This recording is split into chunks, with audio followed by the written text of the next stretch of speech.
Chief justice of India B R. Gavai ने 16 सितंबर को भगवान विष्णु के बारे में बहुत ही आपत्तिजनक स्टेटमेंट दी थी। एक पीआईएल फाइल की गई थी जहां पे ये कहा गया था कि खजुराहो में जो भगवान विष्णु का मंदिर है उसकी मूर्ति में जो उनका सर है वो टूटा हुआ है, क्योंकि जब इंडिया पे इन्वेडर्स आए, मुगल अटैक्स हुए, ये औरंगजेब ऐसे राजा आए जो हिंदू धर्म से खासी नफरत करते थे और मंदिर में तोड़पाड़ उत्पात मचाते थे, तो इस मंदिर में भी भगवान विष्णु की इस मूर्ति को तोड़ दिया गया था। तो मांग की गई कि उसे रिस्टोर किया जाए, क्योंकि ये मंदिर यूनेस्को वर्ल्ड हेरिटेज साइट है, तो इसलिए परमिशन की रिक्वायरमेंट होगी, वरना हिंदू जो राम मंदिर के लिए इतना बड़ा चंदा इकट्ठा कर सकते हैं 24 घंटे में, वो अपना मंदिर नहीं बनवा सकते थे। तो इसका चीफ जस्टिस ऑफ इंडिया ने मजाक उड़ा दिया। उन्होंने कह दिया कि अगर आपके विष्णु इतने ही ताकतवर हैं तो उनसे कह दीजिए वो अपनी मूर्ति खुद ही बनवा लें, खुद नहीं बनवा सकते वो। दोस्तों, एक इतने बड़े पद पे बैठा आदमी किसी धर्म का मजाक उड़ाता है, और वो धर्म जो इस देश में सबसे ज्यादा पॉपुलर है, सबसे ज्यादा पॉपुलेशन है उसकी, उसके बारे में आप ऐसा कैसे कह सकते हैं कि 100 करोड़ लोगों की फीलिंग्स आपके लिए कुछ है नहीं, जो उनको रोज पूछते हैं उनके लिए बारे में आप ऐसा बोल सकते हैं? ये आपकी मानसिकता दिखाता है और ये अपने आप को अम्बेडकराइट बताते हैं। तो इसके रिटेलिएशन में जो देश का कुंभकर्ण जैसा हिंदू है जो सोता रहता है, एक वकील को गुस्सा आ गया। वो काफी बुजुर्ग थे, 71 साल के हैं वो। उन्होंने अपना जूता निकाल के फेंक के मार दिया सुप्रीम कोर्ट में।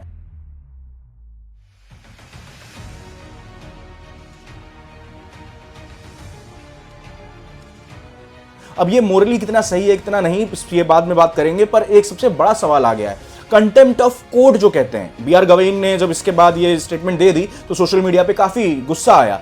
तो एक डिक्टेटर की तरह उन्होंने ये बोला कि कोई भी इसके बारे में अगर कुछ भी बोलेगा, कुछ भी उल्टा सीधा, तो उसको कंटेम्प्ट ऑफ कोर्ट माना जाएगा और उसको आयरन हैंड से डील किया जाएगा। तो दोस्तों, ये कैसी बात है? आप किसी के धर्म के बारे में कुछ भी ऐसे बोल दो और फिर लोग अपना गुस्सा, अपना रिटेलिएशन, जो उनका रिएक्शन है वो भी ना दे, तो ये किस तरह की डेमोक्रेसी हुई? और इस देश में क्या contempt of court contempt of God से ज्यादा बड़ा हो गया है? कंटेम्प्ट ऑफ जज से ज्यादा बड़ा हो गया है? ये कहां का संविधान आपको अलाउ करता है कि आप किसी राइट टू रिलीजन, जो फंडामेंटल राइट होता है, तो उसके रिलीजन के बारे में आप किसी के बारे में ऐसा बोल सकते हैं? आपकी यही इतनी हिम्मत है तो किसी और हम धर्म के बारे में बोल के देखिए। नुपुर शर्मा याद है, सर तन से जुदा होने की बात हो गई थी।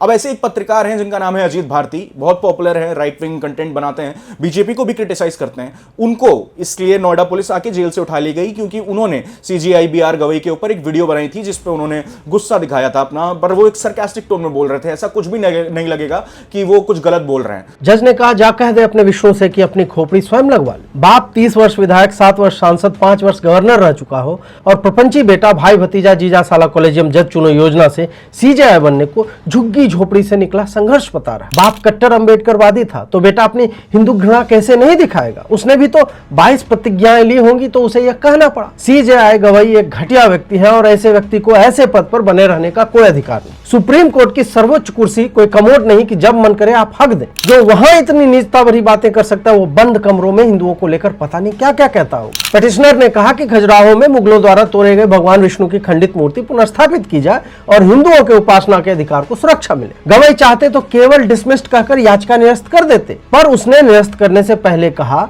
जाओ अपने भगवान से कहो कि वो ही कुछ करे। तुम तो बड़े कट्टर विष्णु भक्त हो ना, तो जाओ और प्रार्थना करो उससे। आप सोचिए कि सीजेआई के पद पर बैठे गवाई ने यह जानते हुए कि यह केस लाइव चल रहा है क्यों बोला होगा? उसे संदेश देना होगा कि कोर्ट हिंदुओं को कहां रखता है। पर ध्यान रहेगा भाई, हिरण्यकशिपु ने भी अहंकारवश प्रहलाद से कहा था कि क्या इस खंबे में विष्णु है? उसे तो भूमि आकाश प्रातः रात्रि शस्त्र घर बाहर का वरदान था, फिर भी नरसिंह भगवान ने जांग पर रखकर घर की चौखट पर नाखून से फाड़ दिया था। तू तो केवल एक अम्बेडकरवादी मानव है, इतना अभिमान किस बात का? अरे मूर्ख, जिसके श्वास से असंख्य ब्रह्मांडों की उत्पत्ति होती है, तू उसे। और उनको पुलिस ने उठा लिया।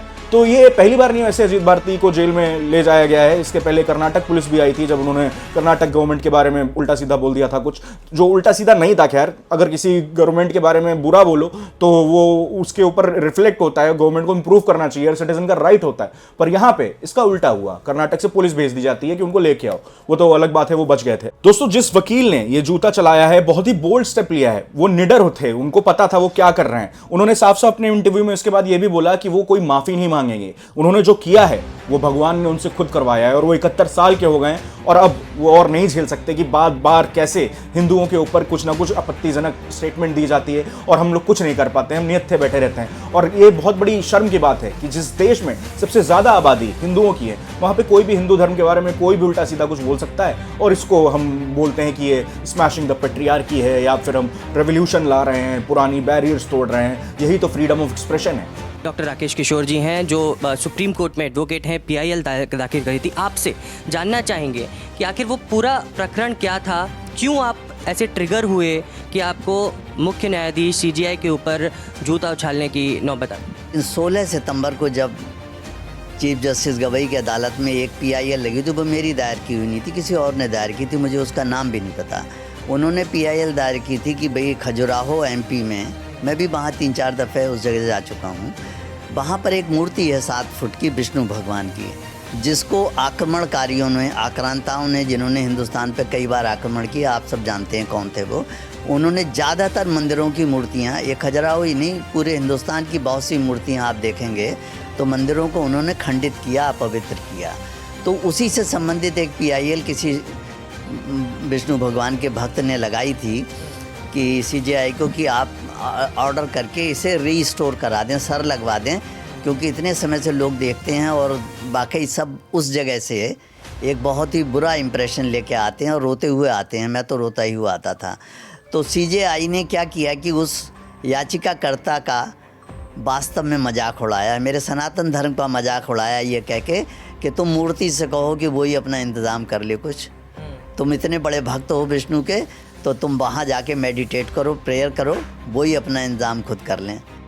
दोस्तों वीडियो अगर पसंद आई हो तो चैनल को सब्सक्राइब करके बेल आइकॉन ऑन कर लीजिएगा, लाइक करिएगा वीडियो को और कमेंट्स में अपने व्यूज़ बताइएगा कि आप किसके साइड है, आपको क्या लगता है ये जो हुआ वो सही हुआ है या फिर ये जो अजीत भारती ने किया है और इसके बाद जो ये जज ने किया है और ये वकील ने किया है वो सही है। मुझे तो लगता है कि यहाँ पे जो वकील ने किया वो एक तरह से कंटेम्प्ट ऑफ कोर्ट तो है, क्योंकि आप एक डिग्निफाइड प्लेस पे हैं और कोई वॉयलेंस किसी चीज़ का सोल्यूशन नहीं हो सकता है। जबकि एक डिबेटेबल स्टेटमेंट वे में बात हुई थी तो आपको भी उसका रिटेलिएशन स्टेटमेंट में ही देना चाहिए, पर वो किस हद तक गुस्सा होंगे, किस हद तक उनको बुरा लगा होगा, ये तो मैं हो सकता है काफ़ी सेफ खेलने के लिए भी ऐसा बोल रहा हूँ, पर आप किसी भगवान के बारे में ऐसे नहीं बोल सकते, खासकर ऐसे भगवान जो एक बहुत बड़े धर्म के, बहुत सबसे ज़्यादा आबादी वाले धर्म के, सबसे प्राचीन धर्म के एक इतने महान भगवान।